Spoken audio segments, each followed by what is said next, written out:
to welcome everyone. Alas, I can't welcome you to school, but in a sense, there is a silver lining because the fact that we are on Zoom makes us even more accessible by family members from all over Australia, all over the world. And we hope we will have a similar and wonderful contest like we normally do, even when we're in school. Public speaking is such an important skill. It enables us to get our message across. It enables us to apply for a job. It enables us to share ideas with other people. And that sharing and exchanging and resolving of ideas is simply what keeps civilization going. So public speaking is such an important skill, and it gives me such pleasure to see our students learning this skill and honing their craft and doing so very well at it. And every year we have this annual celebration of our students' ability and talents in public speaking, and we call it the Baron Snider competition. And so although it is difficult to have events at this time, it is wonderful that we're having it nevertheless. So well done to everyone who was in the heats, which is everyone, and well done especially to the finalists. It takes a lot of courage to stand up even in front of a virtual audience like this. So well done already for having that courage and having that proficiency. And I look forward to hearing what you have to say. Thank you. Hello, everyone. I'm your host for today, and I'm pleased to welcome all parents, family, student, teachers, and Rabbi Kennard to the Year 10 Baron Snider Finals for 2021. This year, our topic was Ahead of the Curve, and each student was faced with the challenge of writing a unique speech regarding this topic.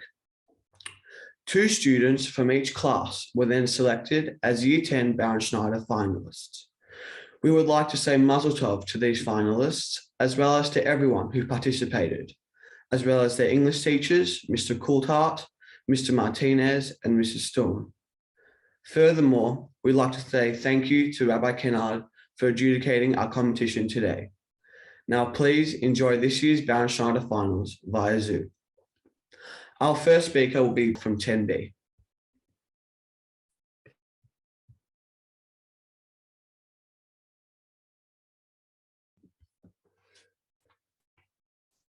Aussie, Aussie, Aussie.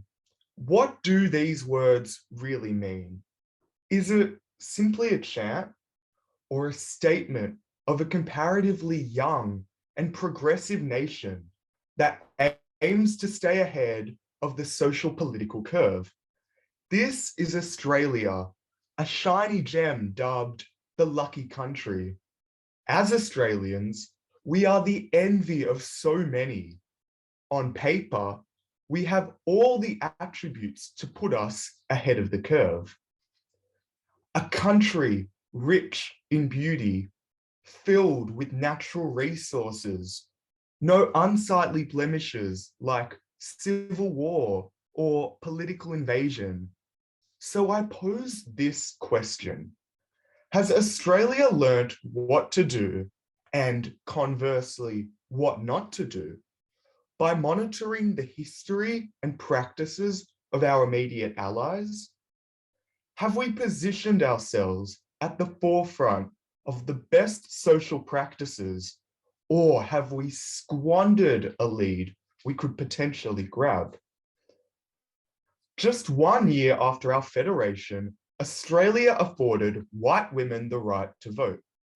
We were the second country in the world to do this, and the first nation to allow women the right to stand for office. Bold moves by this nation, which was really just a toddler at the time.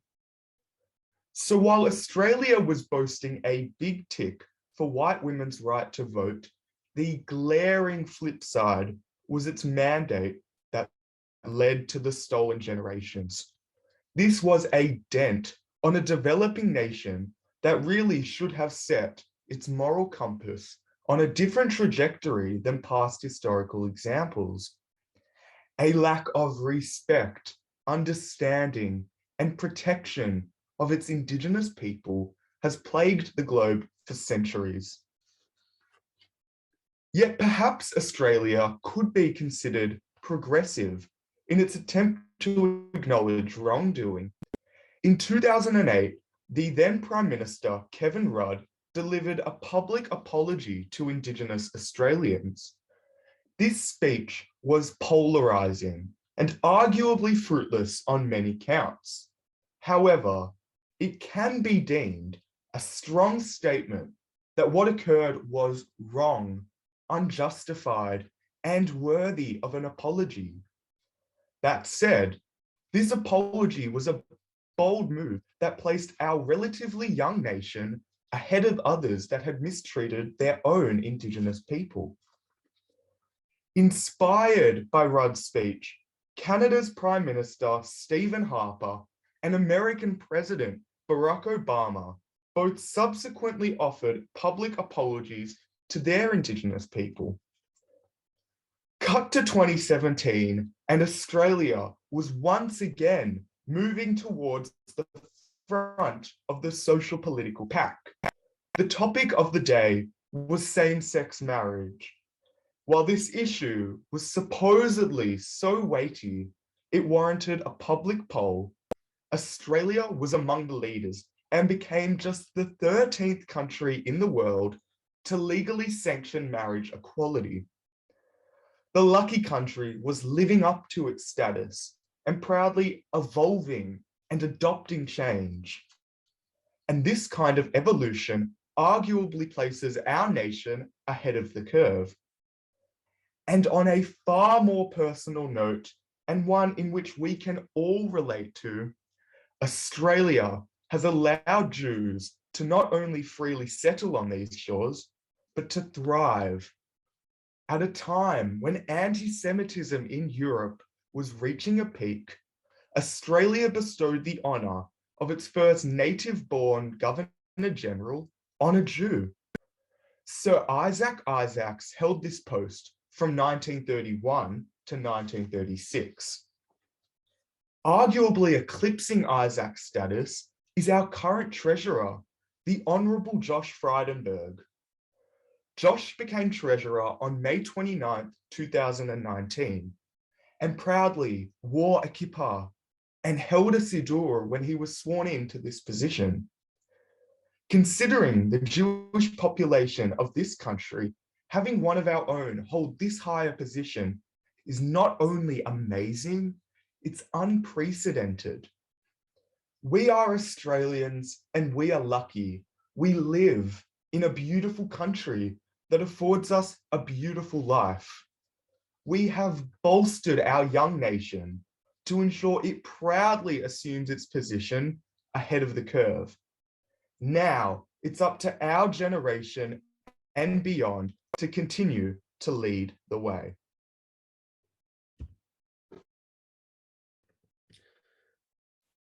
Thank you for that informative speech discussing whether or not Australia is leveraging its status as the lucky country to stay ahead of the curve. Next, from 10D.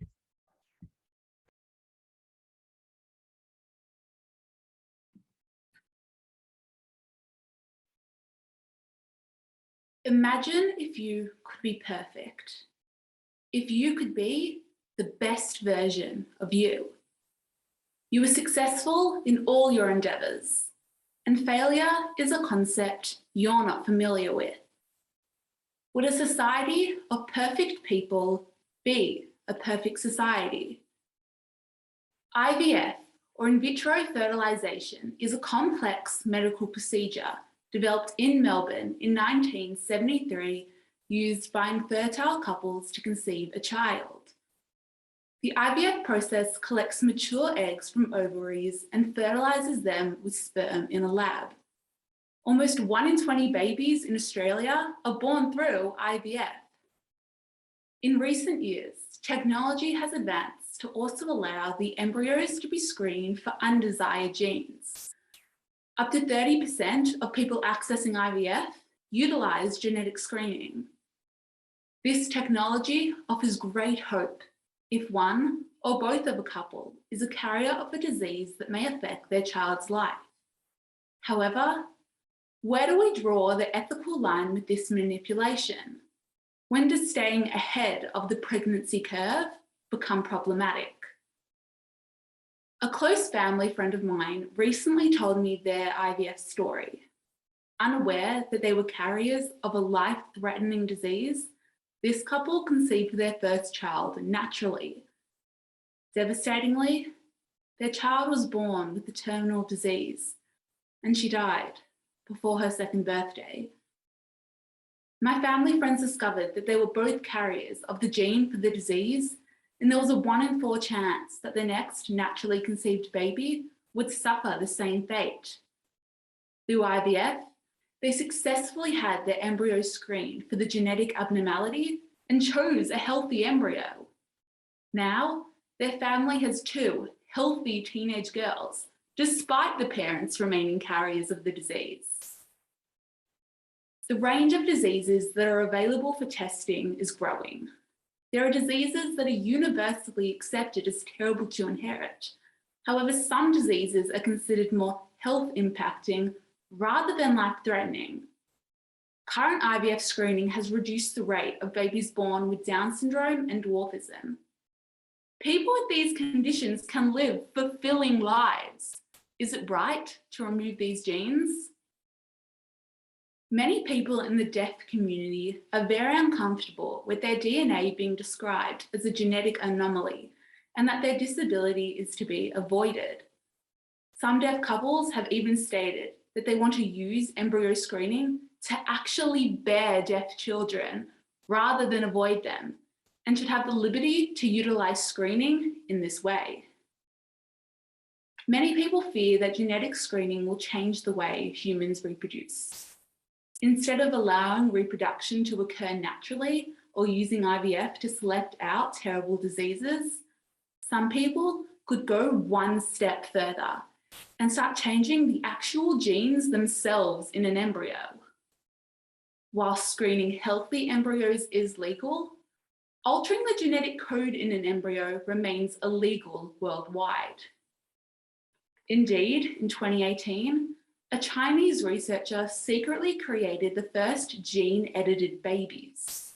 He aimed to prevent them from contracting HIV from their infected father by actually changing the genes of the developing embryos. Whilst the girls were born apparently healthy, no one can predict the unintended consequences of the genetic changes or what will happen to these girls in the future. They may be living as a ticking time bomb. The research was against all scientific rules, and the researcher has since been jailed for his work. Do we really want to go down the path of designer babies?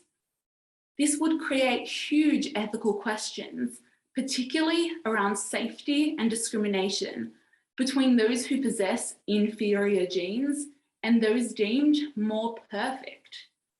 If society is constantly attempting to create the perfect human, do our standards for perfection keep rising to an impossibly high standard? Scientists may argue that genetic screening results of a child that is still the genetic makeup of the parents. It is simply the best of them. But in playing with natural evolution, are we playing with fire? Instead of being ahead of the curve, are we moving dangerously beyond it?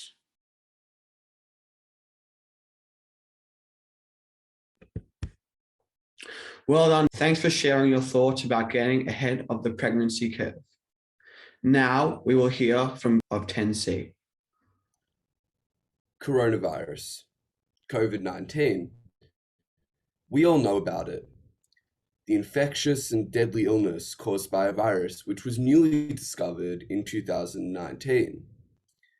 The disease that has now caused a global pandemic and come to be known as one of the most devastating, deadly, and disruptive events in our lifetime. But could we have been better prepared for this? Could we have stopped the virus from spreading? Could we have avoided it altogether? Turns out some seemingly did warn that such a pandemic may grip our world, and perhaps, if we listened, this could have changed its course. So were these people psychic? Could they predict the future? Or were they simply ahead of the curve? In 2018, Bill Gates appeared at a conference about epidemics and claimed that a pandemic could happen within the next decade, similar to that of the Spanish flu, which killed 50 million people in 1918. He claimed the chance that such a disease could strike again is highly likely, given our interconnected world, and warned us for war. Was he ahead of the curve? Books too have been written that seem to allude to or predict the global pandemic. In 2008, self-proclaimed psychic Sylvia Browne published a book called End of Days: Predictions and Prophecies About the End of the World.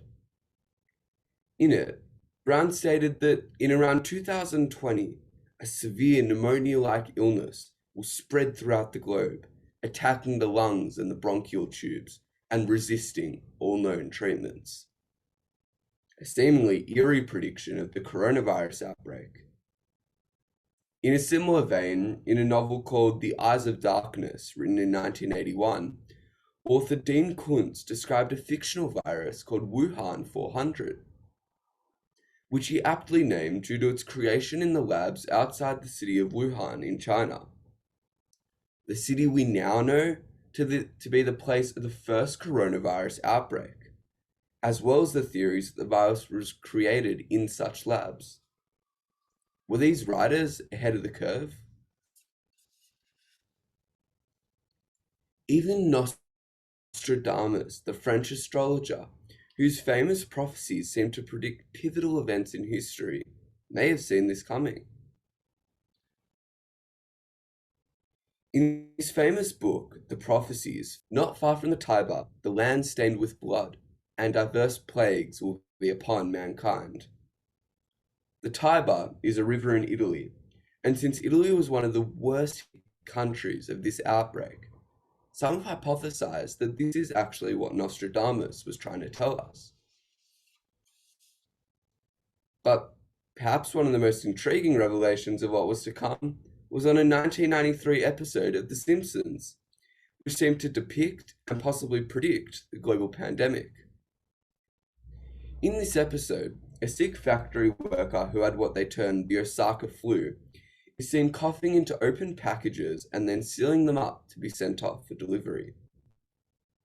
Once the packages are open, the flu germs escape and start to infect most of the residents of Springfield.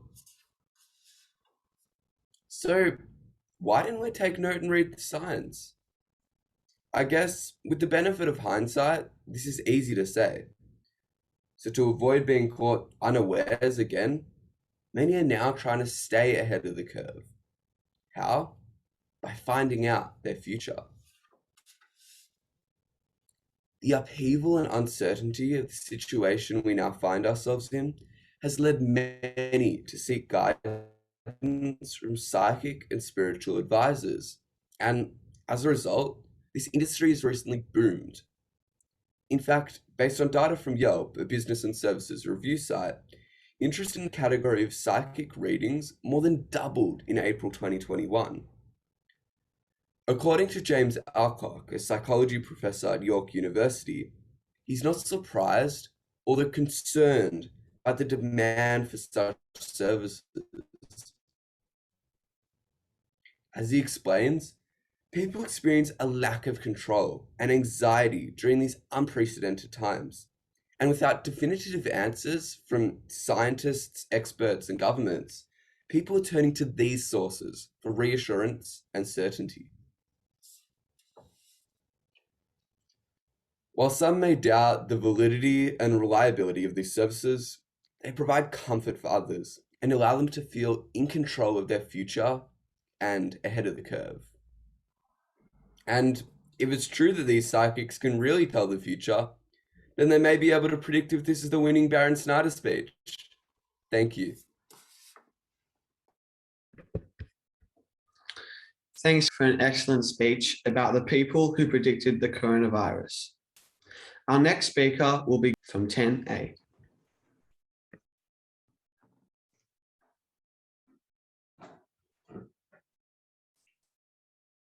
We gather today at a time of extraordinary opportunity, yet great uncertainty. Currently, we're in the digital age where new innovation has been happening year after year. And yet, with every new invention or idea comes many possibilities for further risks to society, often from fears of nefarious deeds that may be undertaken by a minute portion of the world's population. As we are tackling the existential threat of climate change, many have suggested a rapid embracement of nuclear energy, citing how its high energy production, in conjunction with a low carbon footprint, is imperative for hastily replacing fossil fuels and reducing temperatures around the globe. And yet there are those who refer to Chernobyl and the dangers that nuclear energy may pose when not appropriately maintained. Artificial intelligence, or AI, along with robots, is ceaselessly the core of much research and development, with the hopes of the final products being more obedient and efficient workers. However, there are those who argue that machinery that is able to render humans in manufacturing jobs as obsolete would cause appalling unemployment levels and further intensify income inequalities around the globe.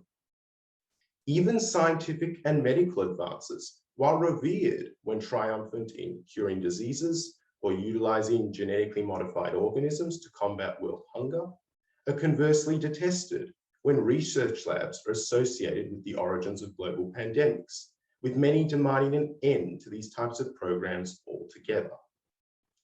Now, while I could stand here and pretend to wield all the solutions for these technological issues, as I am without an interview with Forbes and absent of an office in Silicon Valley, everyone here would be able to conclude that I am merely peddling fiction. Conversely, I will forego the technical details that each solution may entail, and instead I will discuss how civilization, since the very beginning, has consistently been through changes, be they technological, ideological, cultural, you name it. These changes are an exponentially growing curve, inevitably occurring whether you applaud them or not. Alongside this curve, the same problem that could have and often did occur keeps infiltrating its way into society. The problem being those who take advantage of change for their own personal wealth and power. So how do we prevent selfish-natured individuals from seizing control of new innovations and continuing the status quo, where few benefit at the expense of the many? Interestingly enough, a similar dilemma, although containing different examples, was once presented to Rabbi Shimon Shkop, a prominent sage prior to the Second World War.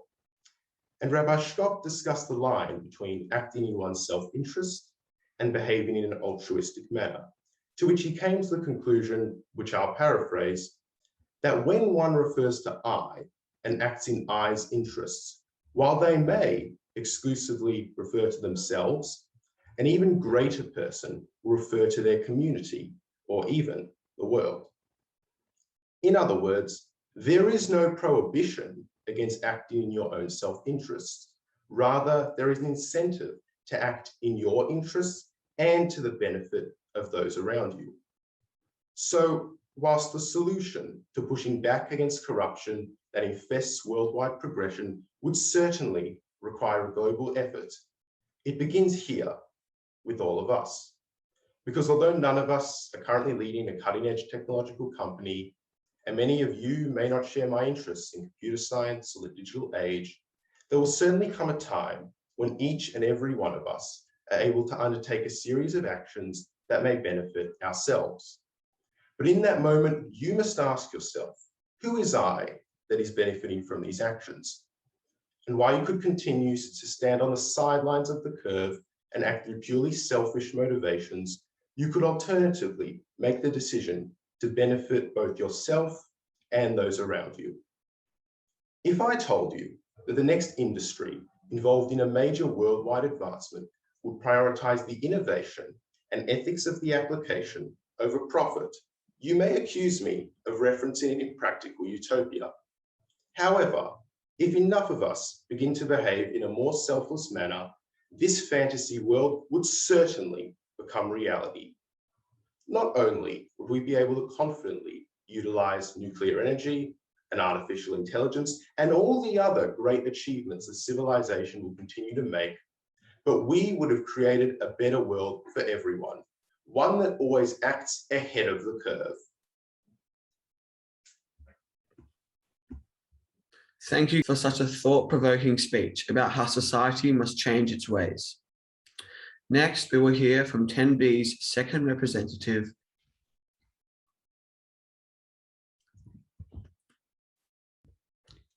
Desiring to be ahead of the curve absorbs our world, with high-tech products constantly being produced and cutting-edge fashion emerging. However, are these advanced products really just sending us back in time whilst we struggle to create a unique and original concept? Botox was introduced in 1989, where it was initially used to treat medical issues such as crossed eyes. Yet in the early 2000s, Botox became a strictly cosmetic service used to smooth out skin and erase wrinkles, enhance lip size, or lift cheekbones. Whilst the technology of Botox is constantly evolving, being very ahead of the curve, does this concept of needing to look a certain way to appeal to society's standards set us back to the days of when women had to always be looking presentable, youthful, and have all of the perfect facial features to satisfy and appeal to men? According to American Society of Plastic Surgeons, in 2015, over 64,000 cosmetic surgical procedures were performed on people aged 13 to 19. This means that young people are trying to erase wrinkles that do not yet exist. So does this mind-distorting application of the product really portray society's fantastic job of being ahead of the curve? Every year, every season, new fashion styles emerge, and with each new style comes better, more sustainable clothes. Yet recently, fashion styles from the late 1900s have become increasingly popular and admirable. The top fashion designers, such as Chanel and Versace, are making and designing their clothes with ever so ahead of the curve materials and technology, such as CAD. Nevertheless, the styles and designs themselves are just remakes of the past. According to Vogue, Chanel's Spring 2021 collection exhibits garments worn by 20th century actresses, while Versace's Resort 2022 collection is a throwback to 1960s style, encouraging the 1900s fashion to be revived and trendy again. One would believe that the ever-advancing and growing technology would result in ahead of the curve, original and unique clothing designs and concepts. Yet the fashion industry cannot seem to put a halt to recreating already existing ideas. Lastly, technology is clearly what our future will be filled with. People on their phones and laptops 24/7. In fact, everyone here today has at least one phone and laptop. And while they are advanced necessities and very helpful and useful products, spending copious amounts of time on them, texting back and forth, not having that face-to-face contact with someone results in losing the ability of effective communication and being present. According to MIT sociologist Sherry Turkle, we lose our ability to have deeper, more spontaneous conversations with others, changing the nature of our social interactions in alarming ways. This lamentable state in which devices are luring the world into is merely pushing us back to prehistoric times where cavemen could only have very primitive conversations and interactions with each other, not having yet developed any social skills. These evolving industries are putting all of their time and money into creating ahead of the curve technology for their products. Yet this technology is only causing our society to be set back in time, reliving history, unable to create our own. Thank you. That was a very interesting perspective, discussing how the technology of products are ahead of the curve. We will now listen from 10A.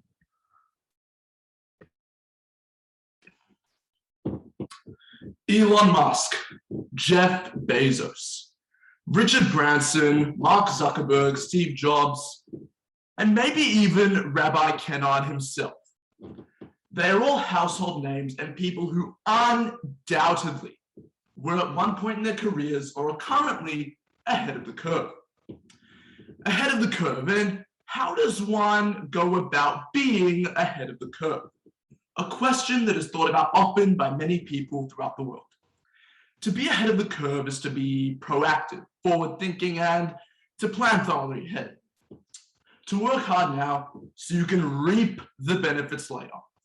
And as you can imagine, when planning for the future is done correctly, the reward can be huge. However, the negative consequences of a misjudgment might be even bigger. We live in a day and age when multi-billion-dollar corporations are up in arms over who can have the biggest splash, the most relevant ads, and the most talked about campaigns just to keep up. Before these corporations can get ahead of the curve, they must adhere to the demands of the court of public opinion. The other day, I was scrolling on my phone where I saw an ad that particularly caught my attention. A newly launched campaign by Adidas in collaboration with American pop star sensation, the Queen Bee herself, Beyonce.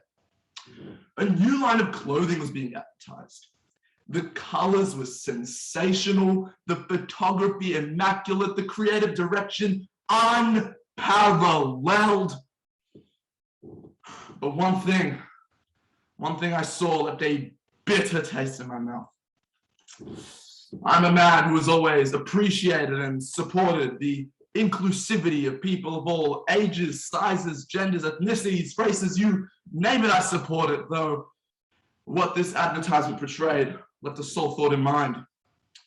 Within Beyonce's campaign, a vast array of human bodies were represented, exemplifying various men and women of diverse appearances. What struck me regarding this campaign was Beyonce's overarching tokenization of body types in this advertisement. Undoubtedly, Beyonce's eye for diversity, equality, and inclusion are all palpable in her every endeavor, from her music and visuals all the way to the way she does business.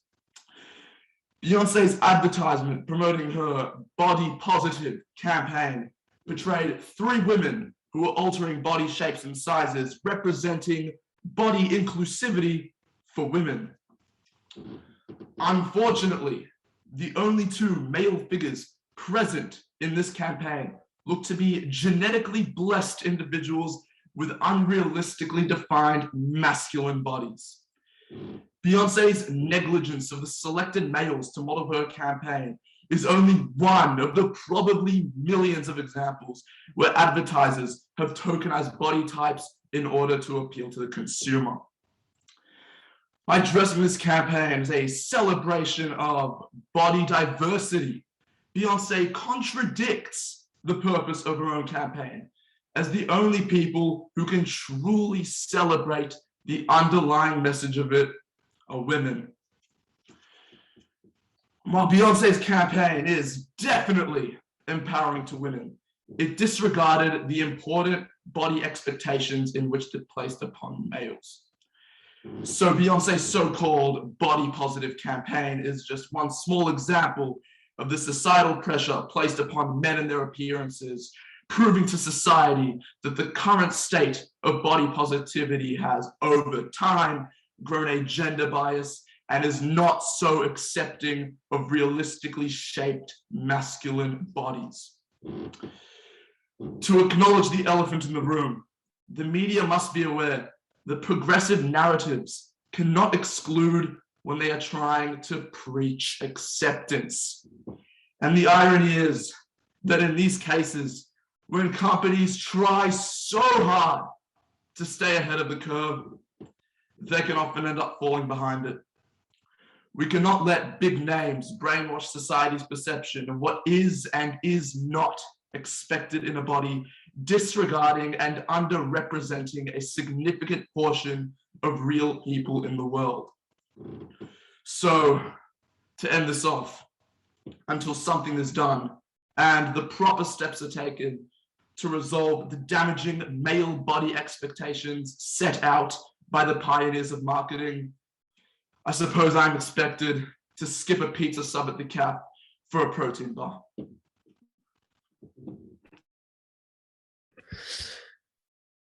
Thank you for such a fantastic speech of the body positivity paradox. Now we will listen to from 10C. A curve is a line which gradually deviates from being straight for some or all of its length. Just like Malala Yousafzai's life deviated from the path set out for her. Malala did not accept the life the Taliban chose for her. She fought for education and its basic need and want for promoting growth, development, and gender equality. M-A-L-A-L-A spells the name of a Pakistani girl who at 11 years of age vowed to change the world. Malala was born in 1997, born into a society where females were isolated, discriminated against, and segregated. In 2001, Malala's hometown came under the control of the Taliban. Malala was no longer allowed to attend school as the Taliban decided girls should not be allowed an education. The Taliban began attacking girls' schools, and Malala was forced to stay home, not knowing when, if ever, she would be able to return or see her friends again.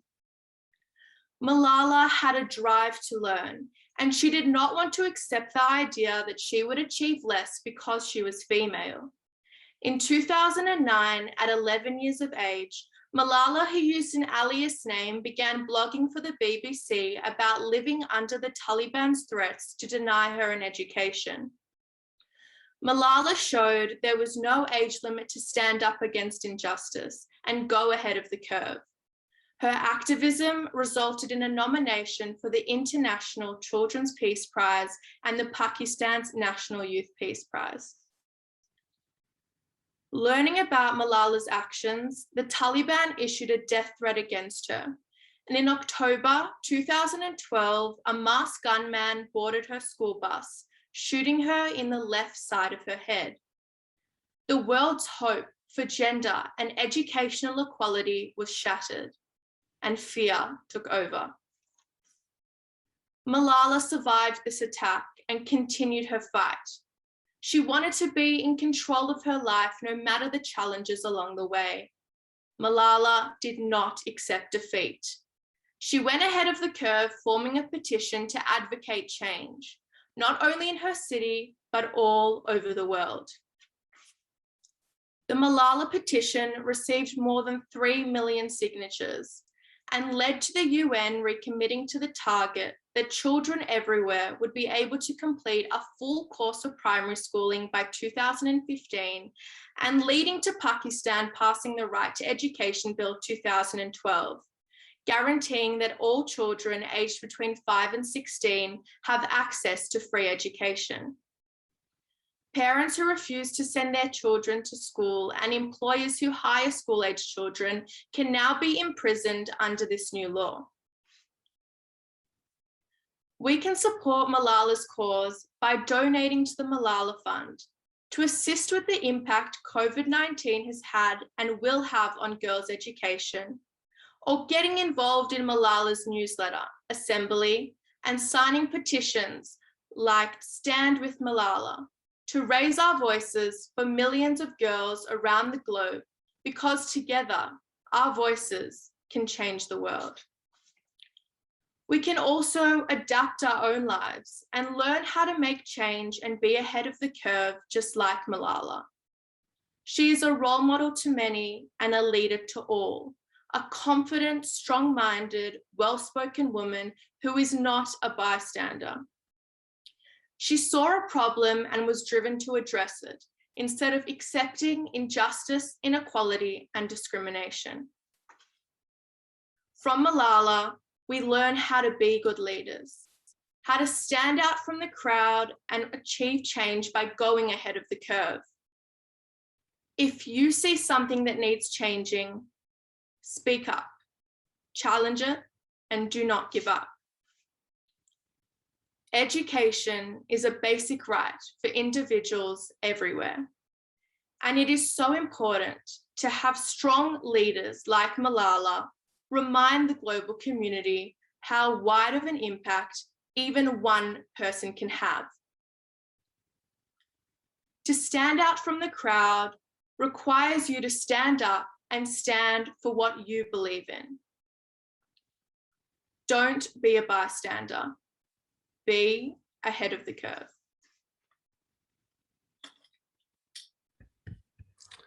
Thank you for that intriguing speech on Malala's fight for education and gender equality. Our final speaker will be from 10D.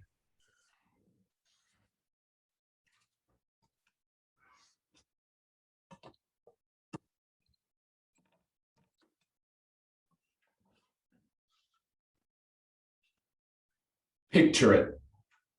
It's May 11th, a nice, regular spring day in Lod, Israel. The sun roars through the kitchen window as sweat drips down your shoulder. You hear the kids playing joyfully in the back. Your neighbors from the apartment below are disputing over the duration that the falafel should be in the frying pan, a first world problem at the time. Your wife leaves for work at the primary school where she teaches daily. The TV blares the morning news, something about a local signing for the new soccer team. Some of the biggest news at the time. Sirens begin to blare across the town. Suddenly, everything stops. You run over to your kids, frozen in terror, and hurry them to the shelter at the bottom of your apartment block. On your way down the stairs, you catch a glimpse of the street outside. What looks like fireworks light up the grey sky. Your nose twitches at the strong scent of burning ash.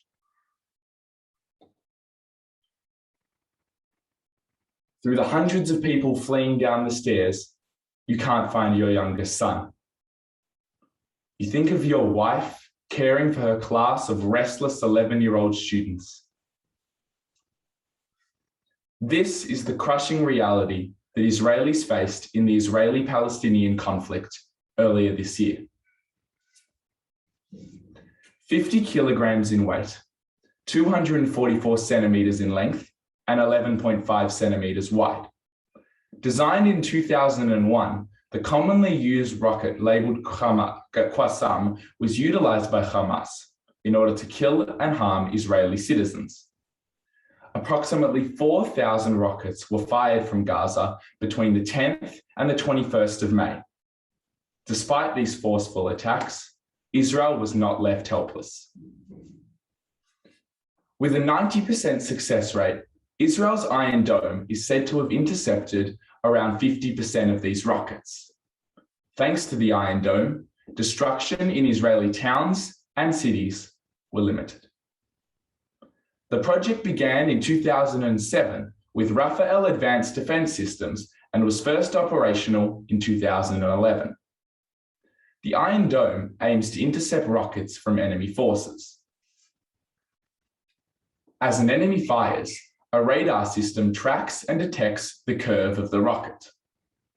Using precise mathematics, a control system determines the final point of impact.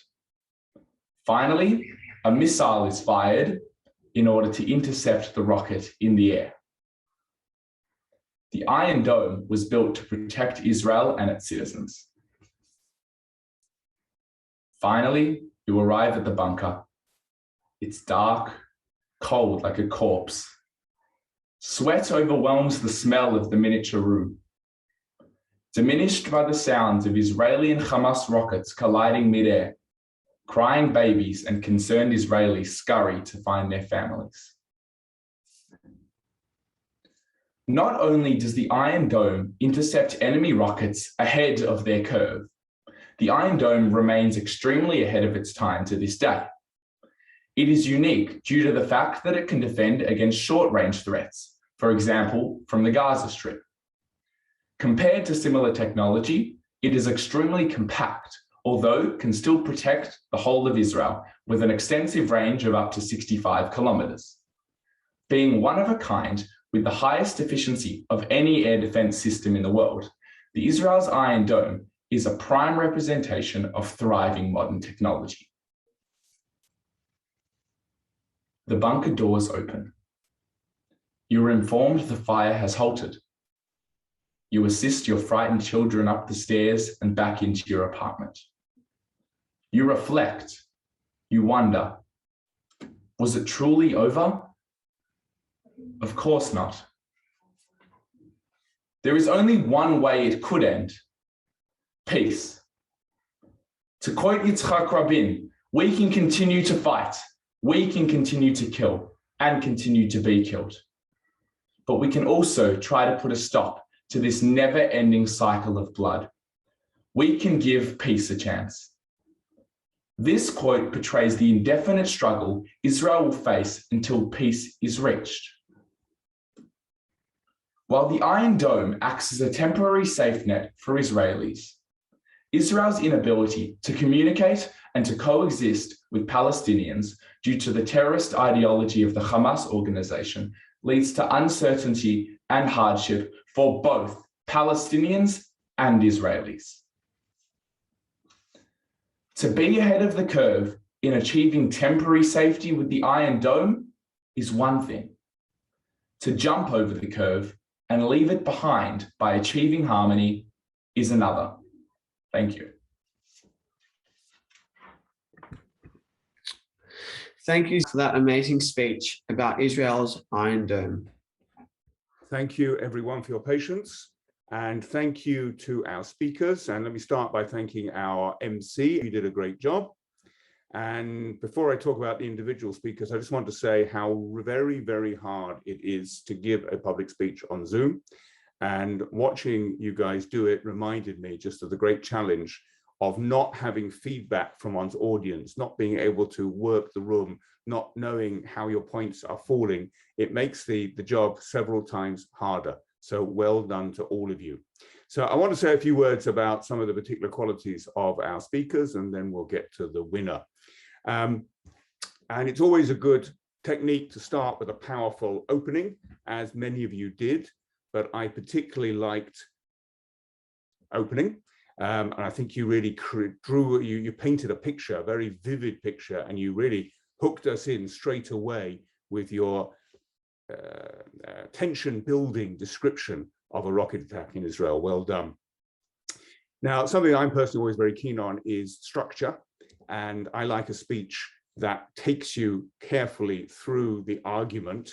And I thought you did that very well. You started with the premise of Australia is the lucky country.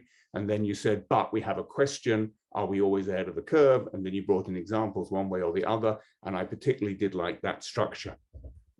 Many of you obviously were very well researched. I thought in particular gave lots and lots of examples of how COVID had been predicted, some of which was fascinating. I must go back and watch that Simpsons episode again to remind myself of how prescient they were, so thank you.